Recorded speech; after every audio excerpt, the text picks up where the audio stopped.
tardes, buenos medios días, buen sábado, buen domingo, buen jueves, buen amanecer, buen atardecer, buen anochecer, dependiendo del lugar o hemisferio del mundo en donde usted nos esté escuchando en este momento. Le damos la bienvenida a este punto de mira en donde tenemos la cuarta entrega ya de este análisis profundo que se está haciendo sobre el fenómeno Petro y su comienzo de gobierno en Colombia. Así que, pues sin más dilación, porque hay mucho de qué hablar, ¿no es cierto? Le damos la bienvenida al doctor, escritor, gentilísimo, caballerosísimo, además galanzote también, de antes y de ahora.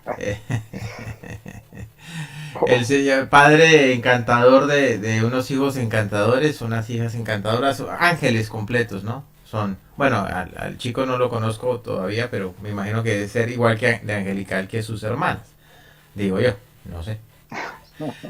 Álvaro de Jesús Forero, bienvenido a este punto de mira y seguimos teniendo en la mira al doctor Gustavo Petro y a lo que está pasando con su política a nivel internacional, ¿no?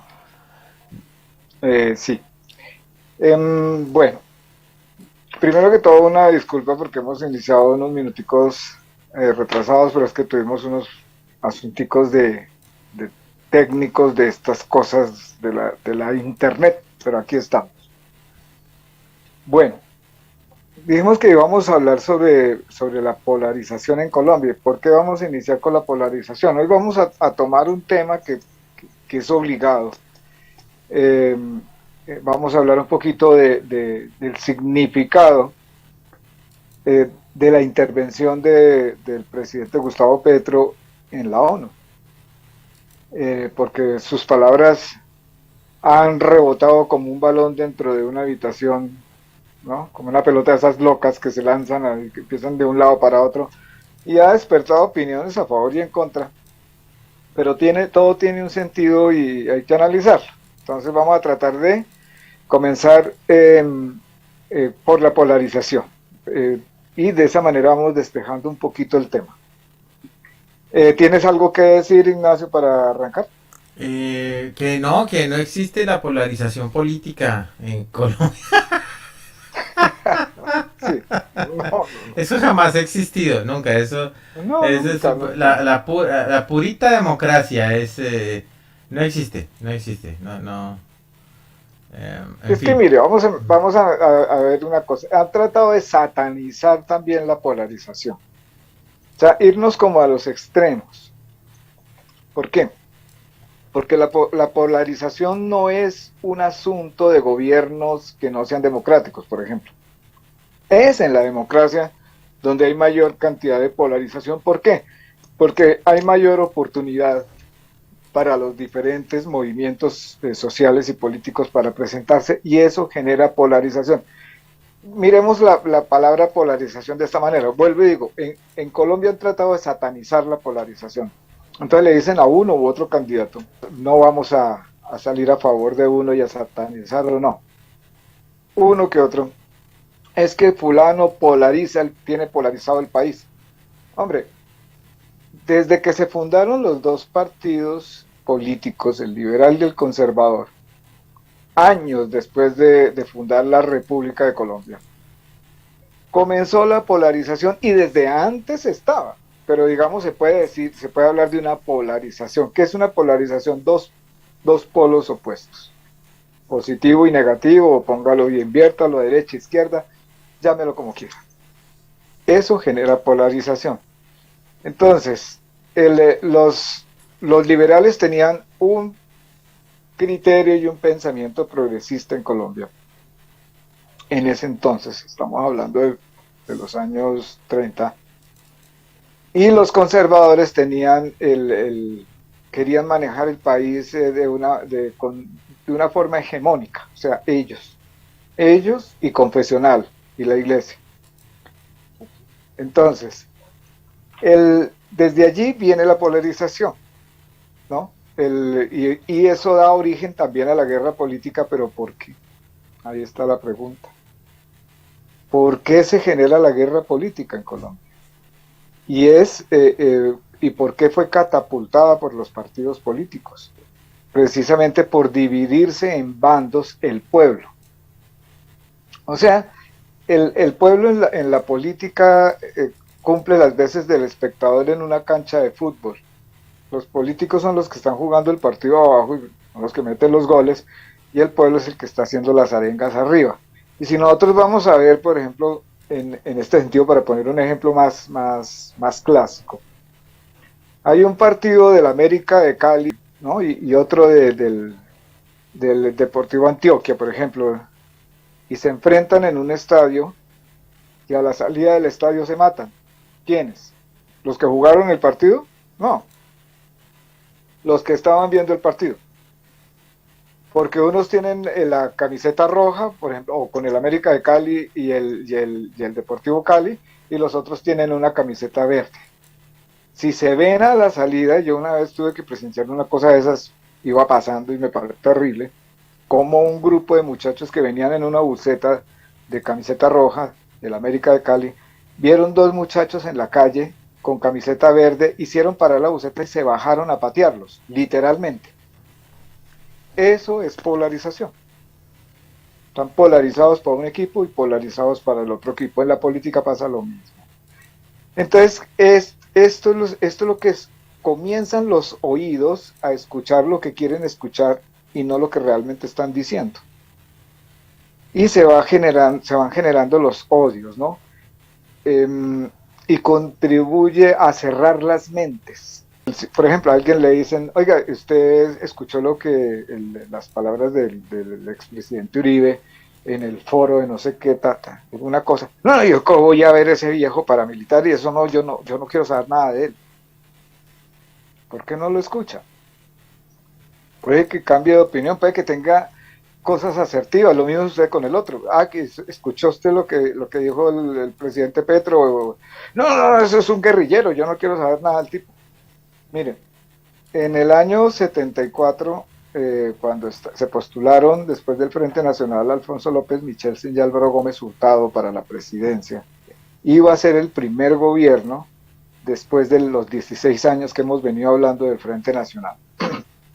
Mi abuelo era liberal de corbata roja, y yo podría decir que en ese momento tenía esa afiliación porque yo era muy unido con mi abuelo, entonces podría decir que yo estaba dentro del Partido Liberal. En el sector donde vivíamos nosotros, en el norte de Bogotá, nos convocaron para formar un grupo de jóvenes para repartir volantes y hacer arengas, y nosotros les montamos las juventudes liberales. Yo no se imaginaba en esa vaina, pero eso hicimos. O sea, como las juventudes hitlerianas, pero liberales. Sí, no. En ese momento había una polarización muy grande en el país. En el año 70 le habían robado las elecciones a Rojas Pinilla con su partido de la Napo. Ya habíamos dicho que ese era de origen conservador. Se la robó el presidente liberal de entonces, la entregó al siguiente, que era el conservador, Misael Pastrana. Entre conservadores y liberales hicieron eso. Entonces, se presenta a las elecciones el hijo de Alfonso López Pumarejo, el de la Revolución en Marcha, de los años 30, de la reforma agraria, y se presenta el hijo de Laureano Gómez, un francofascista terrible que le decían el monstruo. Entonces los periódicos liberales de entonces, no había redes sociales, ¿no? Los periódicos liberales, que eran los que tenían la palabra, los periódicos, los liberales, los conservadores, todos tenían la palabra estaba en la prensa. Comenzaron a bombardear literalmente el Tiempo y el Espectador, a bombardear el país con publicaciones recordando las hazañas y los crímenes de Laureano Gómez, el papá de Álvaro Gómez. Álvaro Gómez se presenta con el Partido Conservador y con un programa que se llamaba... Bueno, a ver, sigamos con esto. López Michelsen se presenta con el mandato claro, un libro, una plataforma política. Y el otro con el desarrollismo, ya me acordé. La cosa fue terrible. La gente decía que tenían que tener las manos en los afiches en el momento en que ganara Álvaro Gómez, porque eso se iba a prender y que, mejor dicho, iba a volver a matar a los liberales. Es que fue una cantidad muy grande, ¿no?, de liberales muertos en esa guerra política. Y había un temor muy grande porque llegara Álvaro Gómez, por ser hijo de Laureano Gómez, a la presidencia. Ahí había polarización y muy fuerte. De manera que esta historia es para que la gente entienda que eso no es de ahora, ni de hace 20 años, ni de Santos, de Uribe o de Petro. No, eso tiene décadas, siglos. Una mañana yo me había estudiado junto con los líderes, amigos míos, que los que formamos, pues llevábamos a la batuta en el asunto. Nos habíamos estudiado el mandato claro, el libro del mandato claro de Alfonso López Michelsen, para tener ideas, para saber verdaderamente de qué se trataba la política de López. De manera que teníamos conocimiento. En ese entonces no habían debates televisivos ni nada de esas cosas. De pronto una que otra en la radio, charla que dio el candidato y la radio, sí. Una mañana estaba yo casi para salir cuando aparece en televisión Álvaro Gómez Hurtado y yo frené con el propósito de escucharlo para poder ser contradictor, o sea, agudizar más, afilar los dientes. Y yo te confieso que me gustó lo que el tipo estaba planteando sobre su política de desarrollismo. No lo apoyé, pero me gustó, o sea, me pareció bien. lógico, Entonces sí entendí. centrado. Exacto. Y mira el estadista que vino a ser el hombre. Yo voté por él cuando estaba viviendo en el Ecuador, años después, cuando ya tenía su movimiento de salvación nacional y se había apartado del partido. Traicionero, traicionó los ideales del partido, traicionó su color, su identidad, su herencia. Sí, ¿ah? Sí, sí. Entonces, yo digo que uno tiene que darse la oportunidad de escuchar. Ya, porque cuando uno cierra la mente, por eso es que en medio, en las redes sociales, esa polarización, digamos, lo que hay, que llamamos polarización, entre los unos y los otros, ¿quiénes son? Los uribestias y los mamertos, ¿no? Entonces, no se escuchan. Generalmente son mentes que están pensando en qué van a responder y no en qué están leyendo. Lo que sucede, pero no solamente sucede con la distancia política, Álvaro, en todo aspecto de nuestra mezquina humanidad sucede, y es uno de los aspectos que no nos deja evolucionar, la polarización. Entonces, que comunista o capitalista, que liberal o conservador, que machista o feminista, que esto, que lo otro. Y resulta que la realidad de las cosas no es así. La política debe ser un instrumento para que el pueblo ejerza la voluntad y el bien para la mayoría y para el desarrollo de su comunidad, un país, una ciudad, un pueblo. Y la política se queda es en la parcialización precisamente de la polarización. No importa si el del otro partido o el del otro bando es un tipo inteligente, consciente, ético e hizo algo bueno. Eso no importa, porque como es del otro bando, está mal. Entonces, ya está. Hay que arruinarlo, borrarlo, quitarlo. Es malo, es satánico. Y cuidado usted si es petrista, llega a reconocer algo positivo del gobierno de Uribe. Y cuidado si usted es uribista, llega a reconocer que las propuestas de Petro son lógicas. No. Y cuidado, o sea, no. Usted no puede porque usted tiene que estar es de un lado o del otro, porque eso es lo que importa. No importa el bien ni que siquiera se puede las ideas. No importa. Importa es si es de un lado o si es de otro. Y se ve hoy en día también con el tema del feminismo y del machismo. Hay unas cosas de los planteamientos feministas que son francamente ridículas. Y por supuesto hay unas conductas deplorables y condenables desde el machismo, ¿no?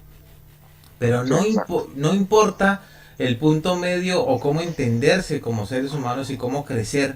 Lo que importa es si eres lo uno y lo otro. Y comienza la pelea y el ataque. Y es que no sé qué. Y es como si uno no pudiera tener varios pensamientos o como si a uno le gusta la tarta de chocolate, entonces no le puede gustar la tarta de fresa. No, señor. sí puede, ¿no? Es que Exacto. y es muchísimo más sabroso comerse un pedazo de tarta de chocolate por la mañana y comerse un pedazo de tarta de fresa por la tarde que solo comer chocolate todo el tiempo. Eso en cuanto a la política se ha generado porque los partidos tienen doctrinas, ¿no? La dogmática del partido. Ujú. Entonces tienen que comulgar con las ideas del partido. El dogma, imagínate. Eso es a los que les gusta el partido, pero es que la mayoría de la gente no, realmente no tiene partido. Si nosotros vamos a examinar, digamos, la abstención última de Colombia, porque estaba más o menos en un promedio del 65%, que eso es altísimo. Eso quiere decir que los que han salido elegidos por minorías, por mayorías de minorías, porque la gran mayoría no vota, el Ujú. grueso de la población. Ese grueso de la población no se puede identificar ni liberal, ni conservador, ni anapista, ni Partido Verde, ni Partido Comunista. No, no, no, esa gente no tiene partido. ¿Ya? Esa gente lo que En tiene es la hambre. exacto, en el centro, digamos, en lo que podemos clasificar como el centro, hay muchísima gente que es independiente. Por ejemplo, yo me considero independiente. ¿Ya? Porque yo no soy de banderas, ni de doctrinas, ni de dogmas de partidos.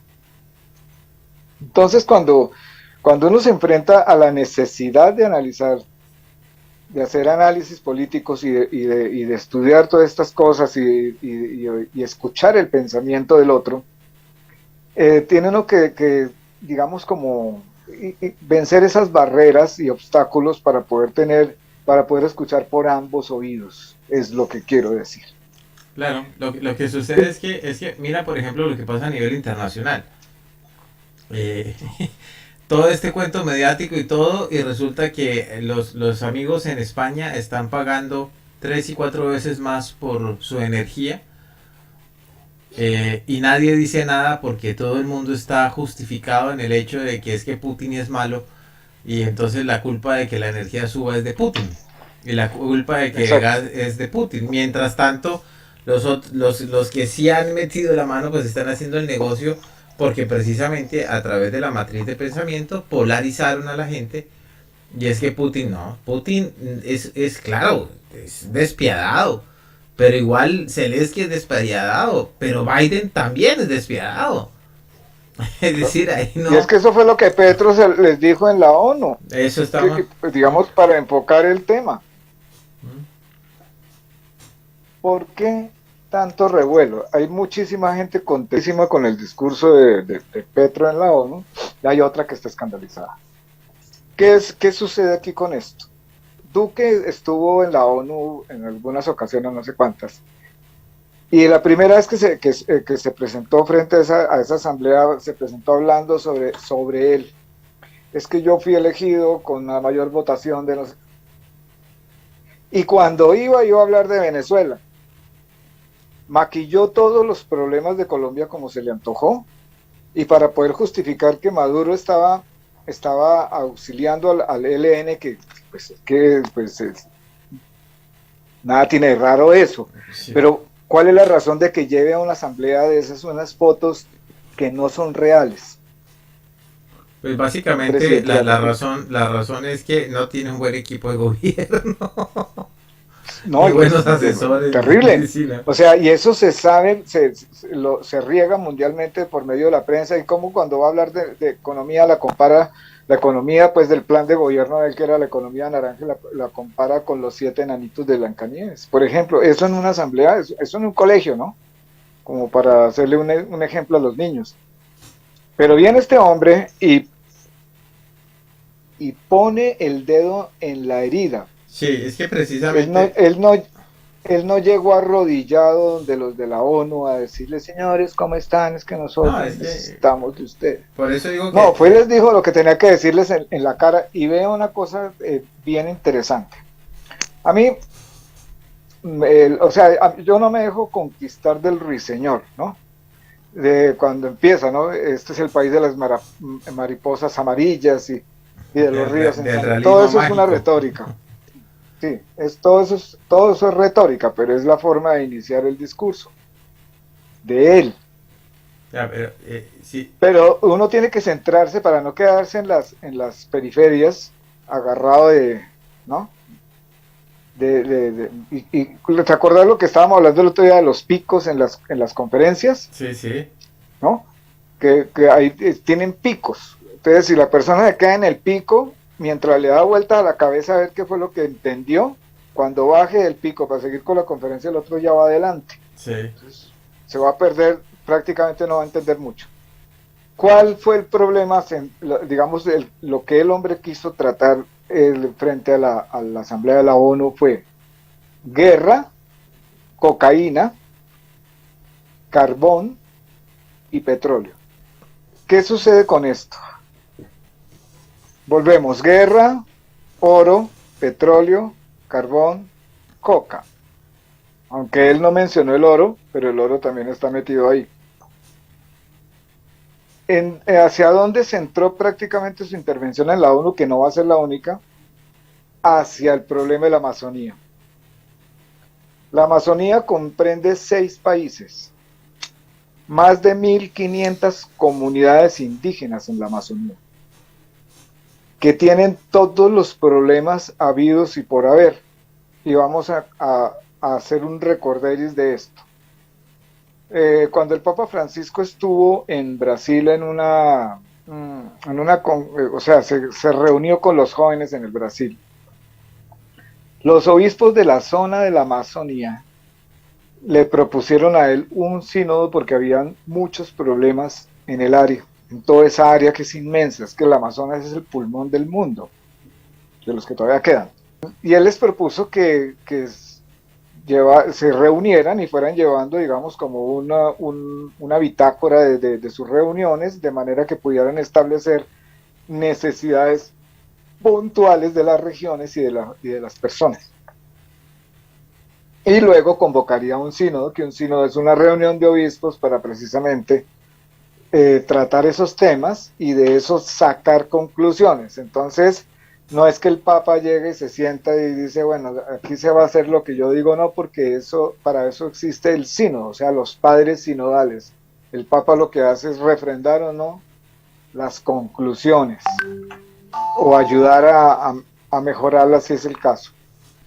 ¿Qué hubo en ese entonces? Si vamos a recordar, la oposición más grande en el mundo entero contra el sínodo de la Amazonía, al punto de satanizar las comunidades indígenas, con el cuentico ese de la Pachamama, por ejemplo. Sí recuerdas, ¿no, Ignacio, esa parte? Entonces, ahí arman otra polarización, ¿no? Entonces, entre católicos, ¿no? Los progresistas, que son los que están con el Papa Francisco, y los tradicionales, o los dicen los tradis, los que están en contra, pero con la misma cosa. ¿Cuáles son los problemas de la Amazonía? Petróleo, coca, madera y oro. Las imágenes, pues ya están, si quieres Sí, bueno, por ejemplo, para que vamos viendo, ve pasando las imágenes y vamos conversando sobre el tema, para que podamos ver la importancia de asistir a esa zona, pero es que eso no le corresponde solamente a Colombia, eso le corresponde a todos los países de la Amazonía, son 6 países en que hay que cuidar la selva, salvar la selva, ese pulmón. Si quieres puedes irlas pasando y vamos mirando para que nos demos cuenta de aquí primera está, mano si tienes esa otra realidad. si tienes la referencia ahí del canal, ahí puedes ver estamos viendo el río, me Ah, ya, imagino. correcto, se lo tengo acá. Sí, Por ejemplo, esto es en el Perú. Esto es una foto aérea vista en horizonte de una zona muy vasta de selva que han destruido para la minería a gran escala del oro. Y para la minería ilegal también. Es que no sé cuál de las dos es peor, porque ambas causan una destrucción muy grande. La minería que llaman artesanal, que son los nativos, causa, digamos, destrucción de la zona porque tienen que cavar y tienen que transformar un poco el medio. Pero cuando llegan los ilegales con palas mecánicas, A ellos no les importa nada, queman selva, abren surcos, contaminan las aguas y hacen todo lo inimaginable. Y cuando llegan los legales, entonces arman unos huecos inmensos. Sigue con otra fotografía. Bueno, entonces, en cuanto, por ejemplo, aquí estamos hablando de la cocaína en la selva. Esto es madera, esos listones, que los llenan digamos, de ladrillitos de cocaína para poderlos sacar fuera del país. Esto es minería del oro a gran escala. Miren ustedes los huecos. O sea, ¿cuántas selvas se han comido ellos? ¿Quiénes son los que sufren las consecuencias de todo esto? Ahí hay una guerra, porque los que terminan sufriendo son los líderes sociales de los indígenas que se oponen a la destrucción de su selva y terminan siendo perseguidos y asesinados. O sea, no se puede decir que toda esta explotación de madera, de oro y de petróleo, porque ahora vamos a mirar más adelante, pasarte una foto de esas del petróleo para que vean lo que está haciendo el petróleo, la explotación del petróleo en la selva. Mire, si usted que me está escuchando quiere informarse, ver infinidad de fotografías, entre a Google y ponga explotación del petróleo en el Amazonas y le va a salir todas las que usted quiera, de todas las formas. Después del oro, la madera y la coca. Mire lo que hacen porque el oro no son ilegal, el petróleo no lo explotan ni artesanos ni ilegales. Esto es explotación legal. Chevron, Drummond, todos esos, en lo que convierten las fuentes hídricas. Y este es el agua que beben los nativos del Amazonas. Sí, hay problemas y muy grandes. El carbón también se refirió a eso como los combustibles fósiles. No vamos a decir, no lo está desconociendo, en que el petróleo y el carbón han sido motor del desarrollo de la humanidad, pero en este momento no son ya el motor del desarrollo de la humanidad, sino la contaminación está a tal grado, porque el asunto del cambio climático es en serio, eso no es porque se lo inventó ni él ni ningún otro, propende por la destrucción de la humanidad. Por ejemplo, hablando del carbón y del cerrejón, en La Guajira. Hace 40 años le propusieron a los indígenas de La Guajira que si ellos dejaban entrar a una compañía, la Drummond, a explotar su suelo para extraer el carbón, ellos iban a ser el departamento más próspero de Colombia. Si uno examina la cantidad y calidad de maquinaria que tienen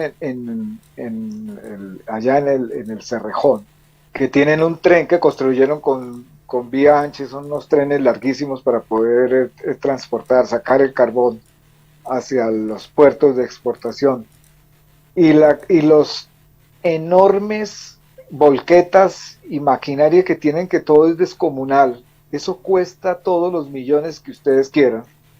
Lo que quiere decir es que allá no hay 4 obreros con un pico y una pala sacando carbón de un hueco en una montaña, sino hay toda una infraestructura de maquinaria y de tecnología extrayendo el carbón del suelo.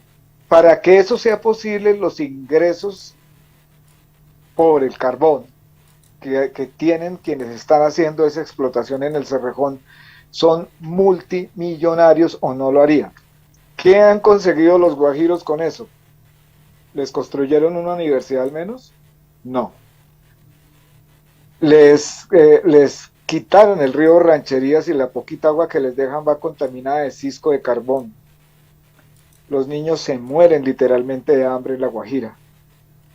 Y ese departamento está sumido en un atraso impresionante, donde los políticos están llenos de plata, pero la gente está aguantando hambre y necesidad.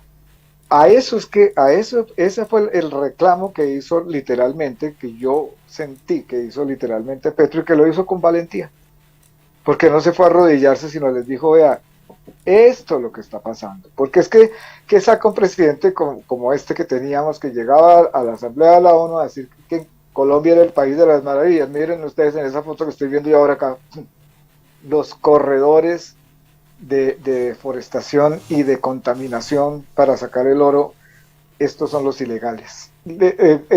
Cantarle las verdades en la cara, sí, pues se atrevió a decir lo que otro no se ha atrevido.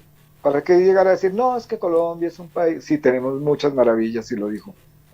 Culturalmente, musicalmente, bueno, de todo. Pero son ríos de sangre que han corrido en Colombia durante más de 70 años, que se exasperó la violencia y que no para, y que en los últimos 4 años se volvió a acelerar.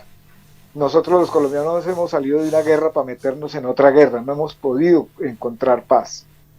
Y eso se debe a la intolerancia, a que el colombiano se enfrenta al colombiano y lo hace por colores políticos, jalonado y catapultado por los políticos que se están llenando los bolsillos de dinero a costa de la desgracia de muchos colombianos, y la gente no quiere entender eso todavía. No hay una razón valedera para que a través de las redes sociales, que digamos, es el centro de comunicación de ahora, de la tecnología de ahora, lo que nos compete ahora, tenga uno que ver esos enfrentamientos tan nefastos entre los mismos connacionales, defendiendo y atacando a uno y otro, cuando en realidad deberíamos tener lo que hablábamos la vez pasada contigo cuando se hizo el lanzamiento de uno de mis libros, esperanza. Este hombre no tiene sino un mes de estar en el gobierno. No es San Petro, ni es un santo, ni es un Mesías, ni él va a ser capaz de cambiar la mentalidad de 40 o casi 50 millones de habitantes que hay en Colombia. Eso no va a ser así. Pero sí puede ser un hombre que pueda marcar un rumbo que en conjunto con políticas públicas, en conjunto con el poder ejecutivo, con el poder legislativo, con el poder judicial y con la ciudadanía, que es el mandatario legítimo, el pueblo, seamos capaces de mudar un poquitico de manera de pensar y abrirle la puerta a que Colombia progrese. Dejar la mentira y dejar de comer mentira. Por ejemplo, cuando se habló de que hay un hueco fiscal en los hidrocarburos en Colombia y que era necesario subir el precio de la gasolina, la mala intención de algunos inmediatamente comenzaron a regar la noticia de que en Colombia el galón de gasolina iba a pasar de 10.000 a 18.000 pesos. La realidad es que va a subir 200 pesos para cubrir ese hueco que quedó de 2 gobiernos anteriores. No fue solamente de Duque, sino de Santos también. Y va a subir otros 200 en noviembre y otros 200 en diciembre. No se habla de más alzas. 200 pesos. Entonces no se va a tocar ni el diésel, y a los motociclistas les van a hacer digamos, como una especie de subsidio que se lo cuadran a través del SOAT, porque el SOAT de las motos es altísimo. Tenemos que desarticular, o sea, dejar de compartir esas cadenas de información falsas que llegan a través de WhatsApp, que era lo que decíamos de las cadenas de las tías, ¿no? Que no son más que calumnias, y empezar a mirar un poquito más de fondo lo que realmente está sucediendo, porque la información que le llega al grueso de los colombianos le llega a través de los dos noticieros digamos, del status quo, de la hegemonía del poder en Colombia. Pero hay alternativas, y para eso está el internet, para informarse, para analizar, pensar, escuchar. Es que no cuesta ningún trabajo escuchar y poder ir sacando conclusiones. Y si no entiende muy bien, pues por X o Y razón, entonces investigar un poquito e informarse, y ir desescalando esa polarización.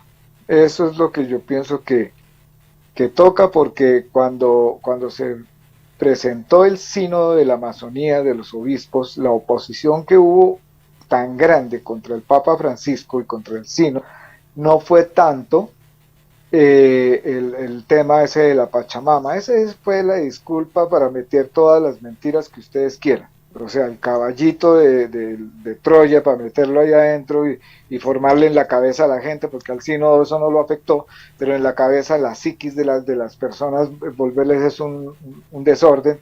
Lo que realmente había ahí de fondo, y por lo cual se estaba trabajando en esas mentiras mediáticas, era porque querían quitarle luz al sínodo, porque precisamente estaba mostrándole al mundo todos esos problemas que ustedes vieron ahí en esas fotos y mucho más. O sea, problemas que quieren ocultar y tapar poderosos que están interesados en seguir explotando la Amazonía para meterse dinero en sus bolsillos, y eso fue lo que dijo Petro.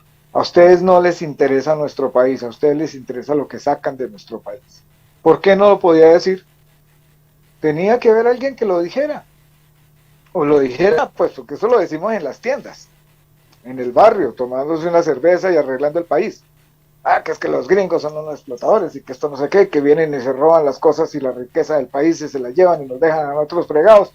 Eso se dice a nivel de corrillo, pero tenía que haber alguien que allá, ¿no? En el seno donde hablan las grandes naciones y los poderosos, les dijera, ustedes son hipócritas, han mantenido la guerra, nos piden más petróleo y no les importa que nuestra gente se esté muriendo. Eso lo tenía que decir alguien. Petro, el que hubiera sido, pero lo tenían que decir. ¿Por qué no lo dijeron los otros? La unidad de Latinoamérica, Ignacio, usted que está más abajo, tan necesaria, que acabemos digamos, ir zanjando ese regionalismo de que el argentino es un engreído, que el ecuatoriano es no sé qué, que el chileno otra cosa, el venezolano, el colombiano, ladrón. No.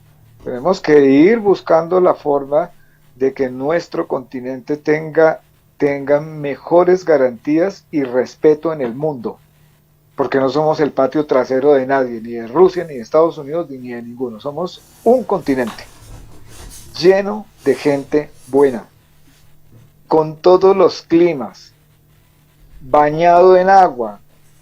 Juan Pablo II, refiriéndose a Latinoamérica, dijo que Latinoamérica era el continente de la esperanza. Y no recuerdo quién decía que se soñaba con buques cisterna partiéndose a Europa y otros países del mundo desde Latinoamérica, no cargados de petróleo, sino cargados de agua. Podemos ser una despensa alimenticia para el mundo entero. No necesitamos que se vengan a sacar el oro de aquí. Ah, que es que son ingresos para el país. ¿Cuáles ingresos? Volvemos otra vez al asunto del carbón y de la Guajira. ¿Cuáles ingresos? ¿Dónde están las regalías en la Guajira en manos de los guajiros? ¿Se han beneficiado en 40 años de todo lo que han hecho allá en el Cerrejón? ¿Dónde están los campesinos de la zona de Rubiales, de los campos Rubiales del petróleo aquí en Colombia, en los llanos orientales? ¿Dónde están las riquezas de ellos? ¿No se hemos beneficiado? Las mujeres de nosotros se ponen las joyas, el oro que sacan de aquí. Eso es lo que hay que pensar. El llamado es, y no es él, no es el único, porque ahora lo está inventando el don Petrovsky, sino hay muchísimas voces en el mundo que lo están diciendo, y como él lo dijo, lo dijeron los científicos, y no les han querido prestar atención. Es que si el mundo entero no muda su manera de pensar y de vivir, nos vamos a extinguir, porque ni para los que tienen, ni todavía no está lista la tecnología para que reseteemos este mundo y los otros y los más poderosos se vayan a vivir a otro planeta, a colonizarlo, a acabarlo. Acabaron con este, van a acabar con el otro. Hay que pensar, porque hay situaciones que ameritan ponerle cuidado en el mundo entero. Esa es la realidad de la política y de la forma como se construye la vida actualmente, ¿no? Era lo que discutíamos en otros programas. Prefieren el oro a cuidar el agua cuando uno no puede calmarse la sed con oro. Entonces, pues es una cosa de un atraso mental y una forma arcaica de ejercer la política y ejercer el poder, que se ejerce con la fuerza de la autoridad. Es arcaico el tema, pero lo más triste es que pues son las personas las que han dejado que ya han escogido esa forma arcaica, ¿no? Quizás porque precisamente están polarizados y les importa eso únicamente lo que pasa en su plato y en su mesa. y no lo que pasa en el plato de la mesa del vecino. Y así los han exacto. llevado durante eones y décadas. Y así, y pues vamos a ver, ¿no? Que si acaso hay una reacción, pero requiere que cambiemos sustancialmente de forma de pensar y pues si uno traslada todo esto también a los ejemplos personales en la vida, pues hasta uno mismo se encuentra polarizado en una cantidad de temas y de asuntos que y deja de hacer las cosas éticamente bien porque conviene más al bolsillo hacerlas de otra manera. Sí, O a la saciedad de la comodidad de los placeres. Así que, pues no sé, esa es un poco la perspectiva, ¿no? Es un sí, es dilema que ético, moral y social. esto lo deja a uno perplejo y pensativo. ¿Por qué? La humanidad cree que es libre y estamos sumidos en una esclavitud. La esclavitud del consumismo versus la esclavitud que han generado en la mente de las personas para poderlos subyugar. Entonces son corrales de gente. Es que a mí me parece terrible cuando escucho decir, es que cuando los políticos hablan de su caudal de votación como si fuera como un poder de ellos, es que yo tengo 8 millones de votos. ¿Cómo así? O sea, tiene un corral donde tiene 8 millones de pendejos que van a votar por él. Diga o haga lo que haga. Y es que así es, Y desafortunadamente. ciegos. Exacto. Y entonces, y se empiezan a mudar las cuotas, que eso es todavía más triste. Cuando se cambien de partido, porque ahora se han vuelto así, ¿no? Camaleónicos, como ellos solos, entonces es que fulano se va de este partido a este y se arrastra su cuota política. Cuando hacemos las famosas alianzas o lo que se vio tanto ahora en las elecciones, ¿no? Que se reunían unos con otros, se aliaban, entonces se alían con su caudal política, o sea, es que son dueños del pensamiento de los votantes. ¿Mm? Bueno, un poco fue lo que pasó pues así funciona el pacto histórico también, ¿no? Pues claro, Sí. pero todo funciona así, pero me refiero yo a que se convierten en señores feudales, que tienen Ojalá, una ojalá, corte de súbditos. ojalá tuvieran la entereza que tenían los feudos, pero no, Bueno, son más esclavistas que otra cosa, ¿no? exacto. Entonces la esclavitud en Colombia no ha terminado, ni No, en Latinoamérica. no. Porque si uno se va a ver otras latitudes, Argentina, Chile, Perú, Bolivia, ni hablar de Venezuela, Ecuador, mire cómo estamos. O sea, alguien decía un día que los colombianos somos un montón de pendejos muriéndonos de hambre, sentados en lingotes de oro. Entonces tenemos un tamal en la mano y no sabemos cómo quitarle el nudo para podernoslo comer. ¿Cómo entender algo tan simple que es el pueblo el regidor y que es el pueblo el mandatario y que es el pueblo el que le manda a los mandaderos? El Estado no puede ser represivo y violento con el pueblo. O sea, si el pueblo protesta, le manda a la policía, que es otra parte del pueblo, pagada con los impuestos del pueblo. Porque el Estado vive de quién? Del pueblo. Entonces, es el limosnero más grande que hay. Y le manda al policía que es tan pueblo como el pueblo que patee el pueblo para que el pueblo se calle. Hay que castigarlo por protestar. A bolillo, sacarle los ojos, meterlo preso, perfilarlo no para tenerlo ahí en la mirada y si es posible asesinarlo. Entonces, a eso es que tenemos que ir pensando, y eso no es solo de Colombia, eso de aquí para abajo y de aquí para arriba hacia México es la misma cosa. Miren ese animal del Ortega, por ejemplo. No, el problema es que el sistema político actual no funciona. La democracia solamente Es que no hay democracia. no, hay muy pocas democracias, es la verdad, y solamente No, ni siquiera poquita. Lo que nosotros tenemos, lo que está instalado en estos países es una plutocracia la plutocracia y convertida en la partidocracia kleptocracia. también, sí, exacto. Sí, Y exacto. Es sí. el gobierno de ellos para ellos y vivir solamente. Los que viven sabrosos son ellos, ahora están berracos porque como les va a tocar pagar un poquito de más impuestos, tienen los bolsillos que no les cabe la plata. Cuando estábamos hablando del tema de las basuras, ¿te acordás de Ríos y Vélez? Sí, ¿Cuánto se ganaban mensualmente sí, con sí. el reciclaje? O sea, le quitaban la podredumbre y la basura al pobre para ellos volverse más millonarios de lo que eran. Y cuando les dijeron, oiga, hay que entregarle a las familias, pues es que hay 14.000 familias muriéndose de hambre, hay que entregarles devolverles la basura. No querían dejarse quitar ese hueso carnudo de la mano.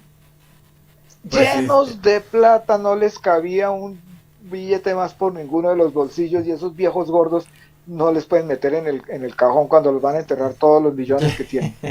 es que es un problema precisamente de pensamiento y evolución, ¿no? Y ya está, es eso, ¿no? Que importa es lo que yo quiero y lo que yo pueda saciar a costa de lo que sea. Es un sistema muy maquiavélico, ¿no? Donde el fin justifica todos los medios. Y bueno, desafortunadamente, pues cualquier intento que uno ve o que se plasma como de cambio, pues también nace y está radicalizado en esos mismos puntos, ¿no? Ahora tenemos a los partidarios de esta vertiente política de Petro, del petrismo, digámoslo así, también entrando en polarizaciones y en juicios y en persecuciones y en acusaciones y pierden el tiempo y la energía tratando de hacer justicias que no existen y emprendiendo venganzas que van a durar 4 años. En lugar de pensar en el progreso del país, si ya tiene la oportunidad y tiene el mando, pues hombre, se pase por encima de las cosas y piense en el progreso, agarre Y lo bueno que dedíquense a hay. eso, exacto. Eh, Pero no, están agarrados. Pero es que mire cómo me le manejan la mentalidad a la gente, que eso es lo más triste. Llevan por lo menos 6 meses la prensa, la silla vacía y todos estos que tienen cierto renombre, hablando de Marvel.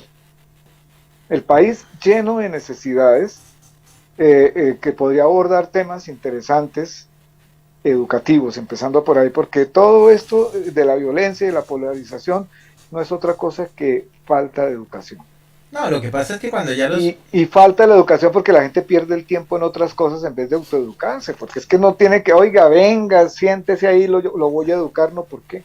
Es culpa de Si reggaetón tienen todo. un bendito teléfono, ¿por qué no, en vez de estar compartiendo tonterías de esas, y su madre, la suya, Sí, ¿no?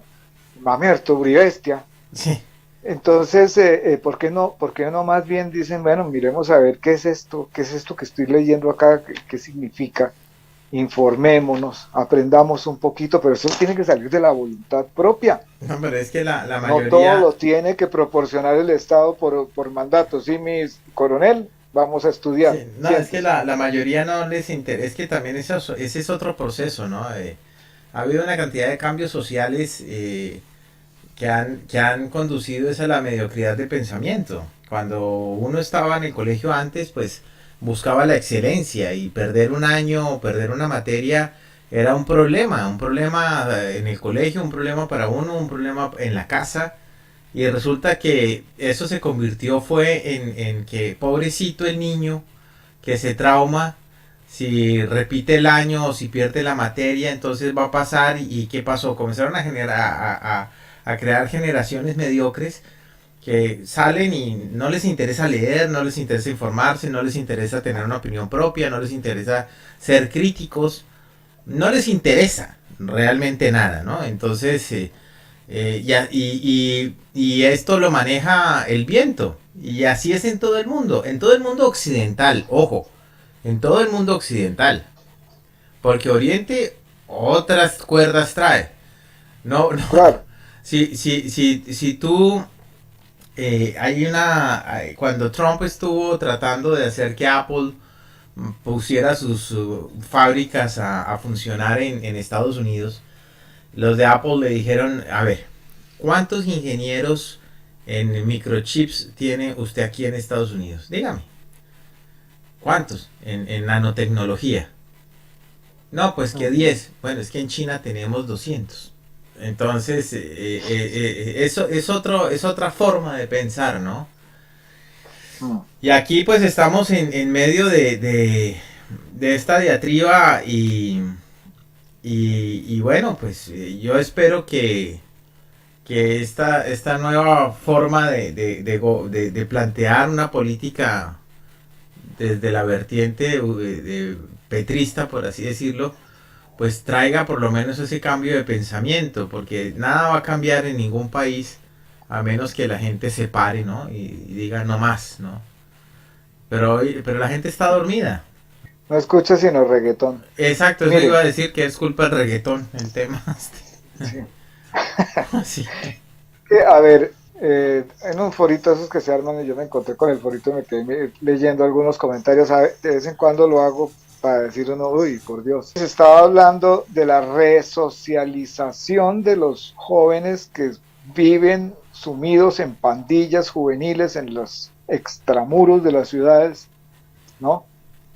Que se han convertido en delincuentes y que son, y que el combustible de eso es el microtráfico.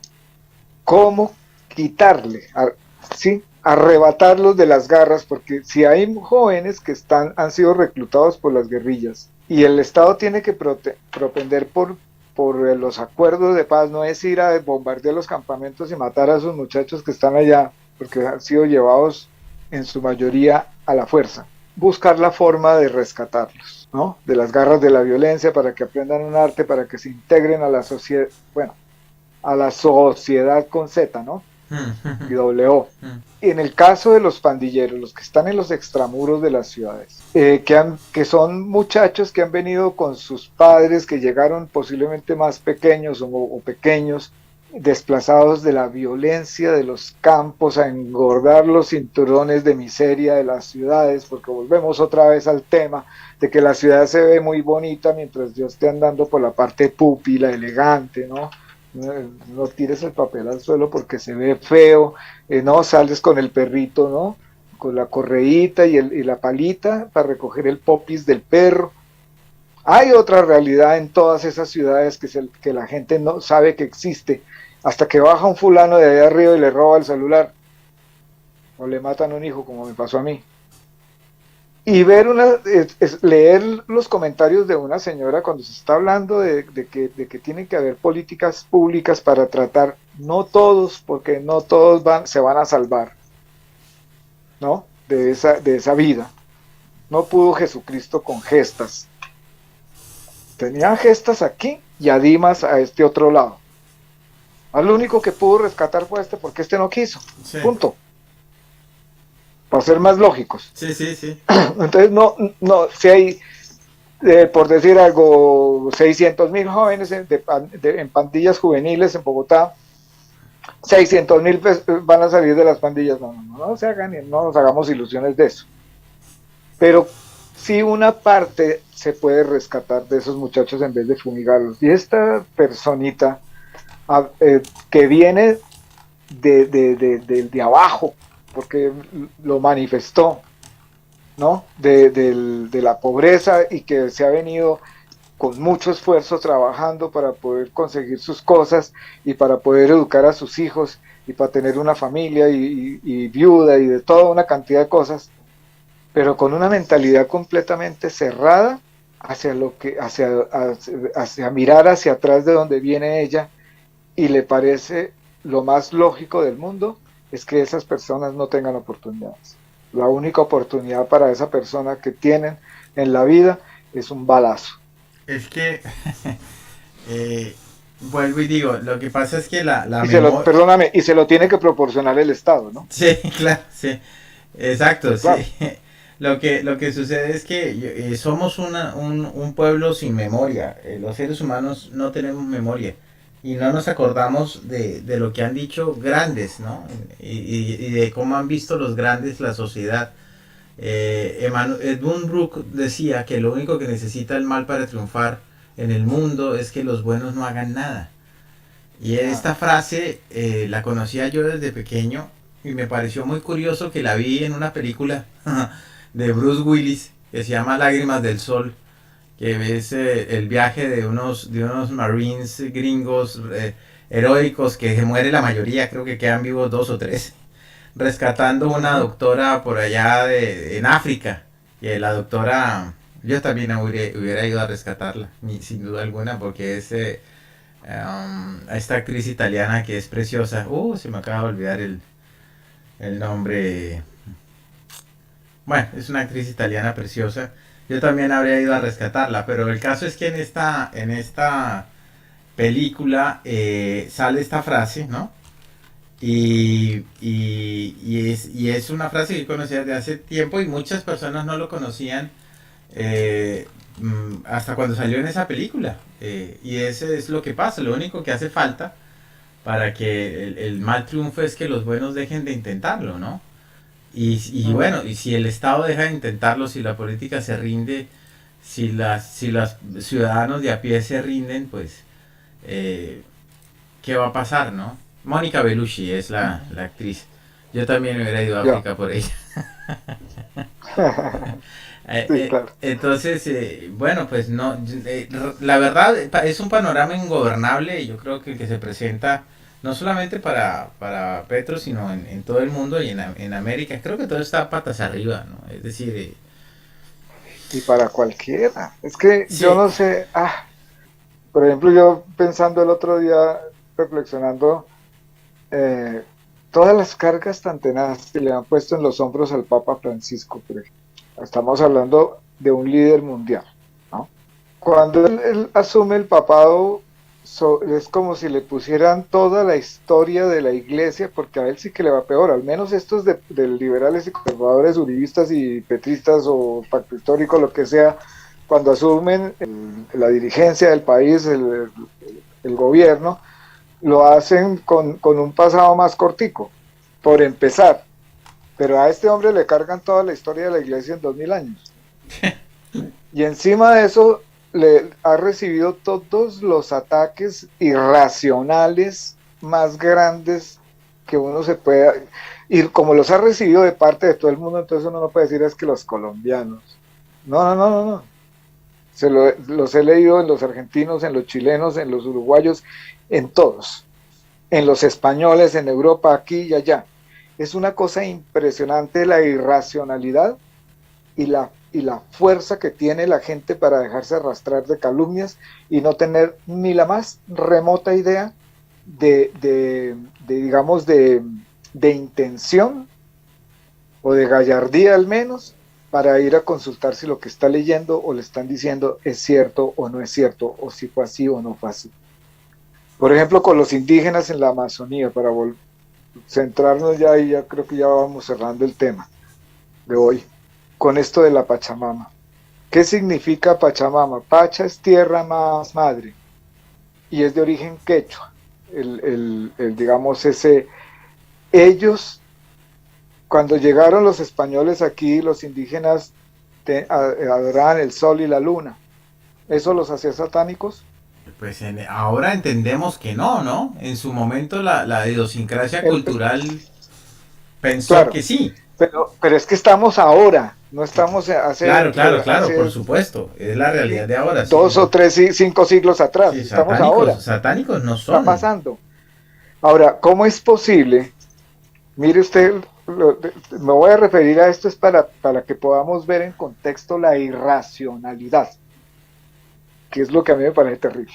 No que uno esté de acuerdo o no con las cosas, todo el mundo tiene derecho a estar o no estar de acuerdo en algo, pero es que la irracionalidad es bruta y puede producir quién sabe qué cosas. Viene un grupo de católicos de esos, ¿no? De esos conservadores. Sí. Los indígenas le dicen, sí, tenemos necesidades en nuestros pueblos, queremos que la iglesia, que venga la iglesia a nosotros. Para eso tiene que haber un proceso de inculturación, porque no se pueden fracturar, y lo dijo el Papa Francisco. Yo te voy a mandar el PDF de un libro para que lo leas que se llama Soñemos Juntos, que escribió él. No se puede fracturar las culturas de los pueblos porque pierden su identidad, pierden su solidez, sus raíces, su base, pero sí se puede inculturar algunas cosas, digamos en el caso de la fe. Entonces vienen estos, los invitan a Roma para la clausura del sínodo y se van algunos indígenas invitados hasta el Vaticano hasta Roma, y llevan unas ofrendas como, como tú vas a la casa de alguien y llevas una caja de chocolates o llevas una botella de vino, Sí. ¿no? Ellos llevan unas ofrendas. ¿De qué son sus ofrendas? De su cultura. Y entonces llevan una imagen de la Pachamama y una balsa, que todo eso habla de la tierra, del alimento, del agua, de la madre, de la prosperidad, de lo que pare la tierra, que es el alimento. Y la llevan como una ofrenda y les permiten a ellos que la pusieran en el interior de una iglesia, no en el centro de la Basílica de San Pedro, de una de las iglesias en Roma. Y vienen estos salvajes y se roban las imágenes que llevaban los indígenas y las arrojan a un río, que tuvieron que un equipo de bomberos de Roma bucear para rescatarlas. Dígame si eso no es una vergüenza. O sea, ¿cómo le puedes decir tú a un indígena que la Pachamama, la madre tierra, ¿no?, representada en esa figura de una mujer embarazada, no es una mujer en pelota, sino es una mujer embarazada, es un demonio, y una imagen de la Santísima Virgen María? No, cuando ambas representan la maternidad. Una, la maternidad de la tierra, del fruto, del alimento, del agua, y la otra, la maternidad del Salvador. ¿Me estás entendiendo? ¿Me estás Sí, copiando lo que sí, trato de sí. decir? Viene un refrán popular, ¿no? De la sabiduría popular, ¿no? La ignorancia es atrevida. Entonces, ¿por qué les van a satanizar sus culturas? ¿Por qué van a decir que sus medicinas, sus ritos, sus conjuros son satánicos? ¿Por qué? Hay culturas de esas que son un poquito como, ¿no? Pero por sus agresividades, sus cosas se les nota, el santerismo, hay algunos revueltos, hay raros, pero no en este caso. Son culturas aborígenes que tienen que ser respetadas en su idiosincrasia para poder que haya convivencia. Pero entonces eso es lo que llaman, al Papa le dicen comunista y le dicen progresista por eso, ¿no? Lo que pasa es que lo que estabas diciendo tú de la polarización, el sectarismo también, y la falta de generación y de construcción de pensamiento propio. Está mal y es mal visto que las personas tengan sus ideas propias, ¿no? Yo tuve discusiones profundas con una persona que quise mucho, que quiero mucho todavía, porque no entendía cómo podía yo tener o me podían gustar tanto cosas del socialismo como cosas del derechismo. O sea, yo podría tener o puedo tener un pensamiento en donde reconozco las virtudes de algunas eh, cosas que vienen de parte de la derecha, como reconozco las virtudes de algunas cosas que vienen de parte de la izquierda. Y eso no está mal, pero no, eso no es entendible porque es lo uno o lo otro. No es así, no es así. A mí me da mucha pena, pero no es así. Y nadie puede hacer que yo piense o diga lo que quieran o que yo renuncie a mi integridad o al pensamiento que yo tengo frente a la vida y a mi postura frente a la vida, ¿no? Yo tengo unos valores y decidí vivir según esos valores y ya está. Pero no, eso está mal porque hay que ser desde uno u otro lado, ¿no?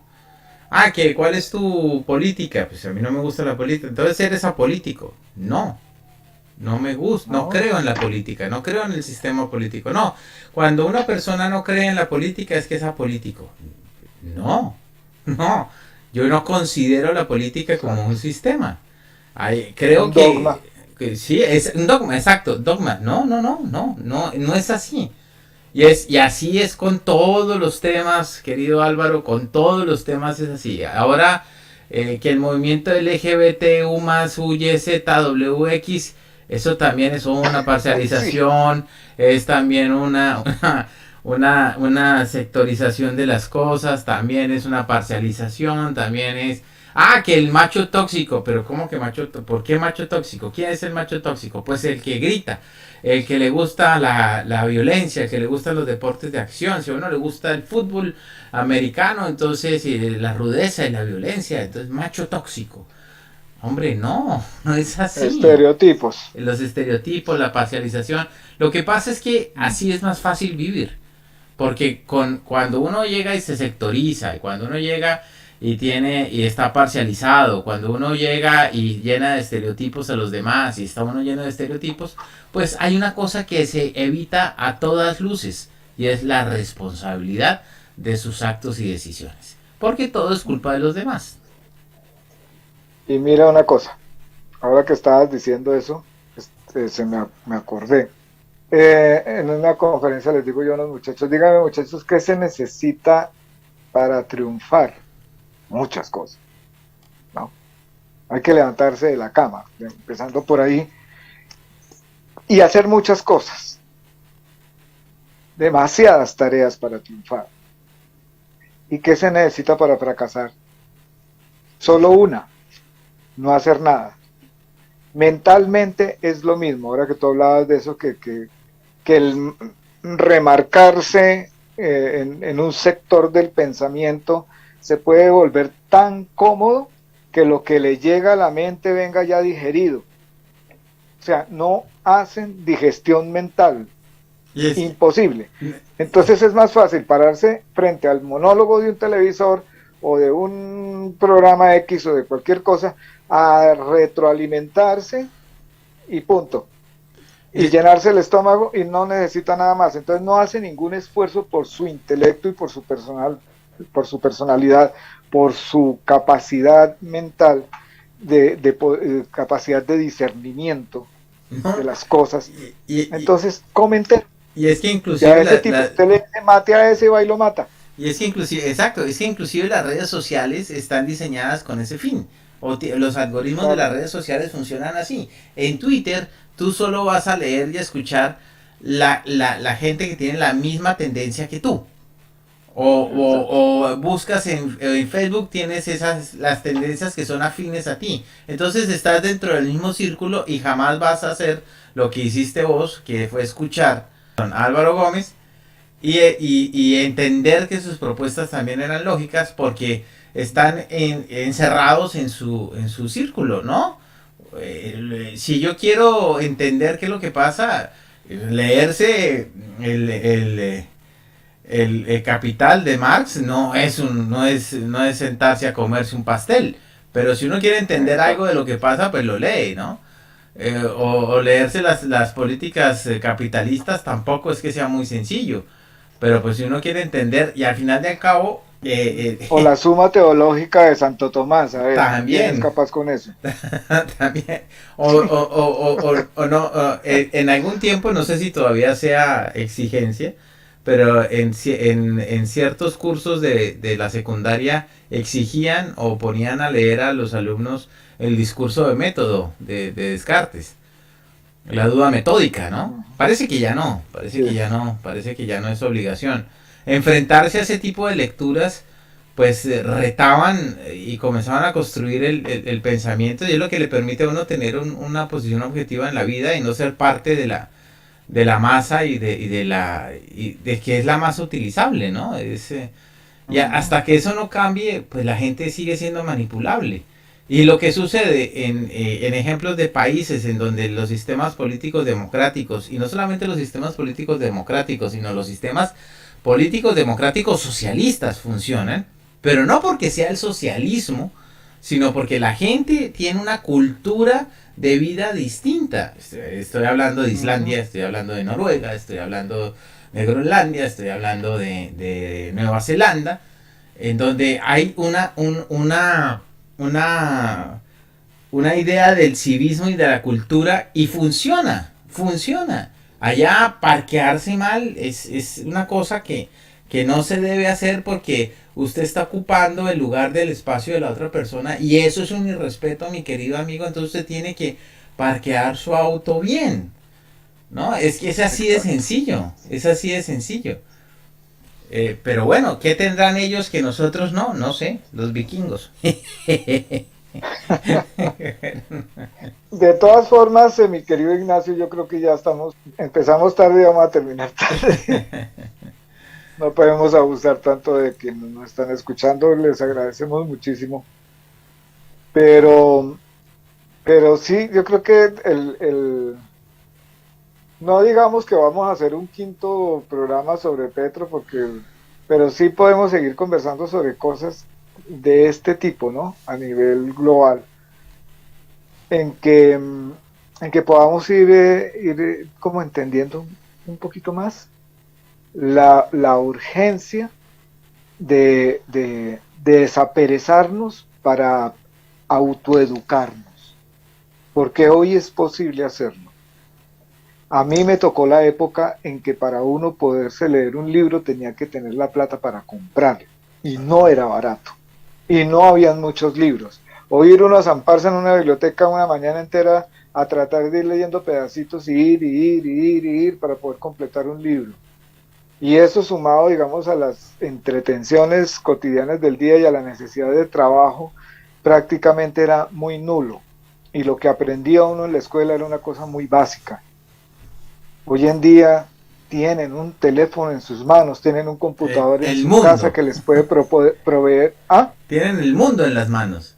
Sí, sí. Exacto. En todas las culturas, cuando interactúan ustedes a través de las redes sociales, y ese es el tema que digamos que yo quisiera que tratáramos enseguida, digamos, hacia adelante, Ignacio, Sí, señor. las redes sociales, el, el poder interactuar con personas de otros países y de otras culturas, no sabemos el capital tan grande que es eso.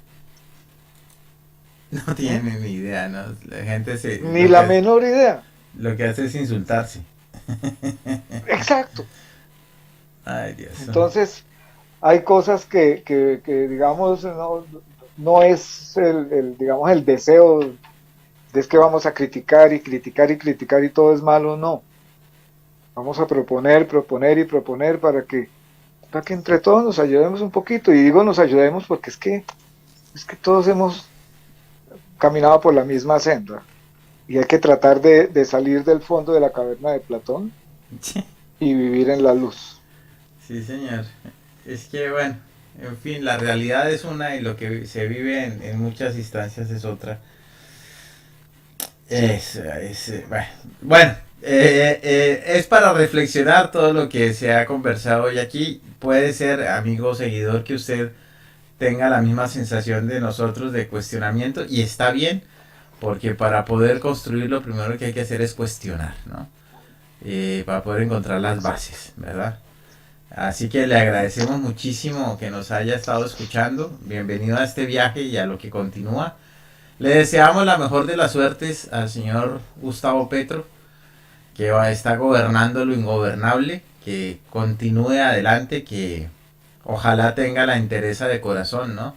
Sin importar lo que le haya pasado, lo que haya sido en el pasado, entonces Claro. haya pasado lo que haya pasado o haya hecho lo que haya hecho el Gustavo Petro de hoy, si tiene algo bueno en su corazón, pues vale la pena que se le dé un voto de confianza y esperar que sea, ¿por qué no?, el inicio de una evolución. Pero eso sí, si usted es seguidor petrista, Gustavo Petrista o como quiera decirle, desde acá yo sí le quiero hacer una recomendación con el perdón de Álvaro y con el permiso también de él, Ujú. por supuesto, y es que no Ajá. se polarice.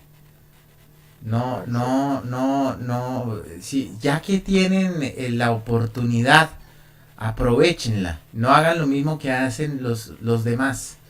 Lo que han hecho eternamente, lo que hicieron 70 años en el acuerdo este del Frente Frente Nacional, ¿no? Nacional.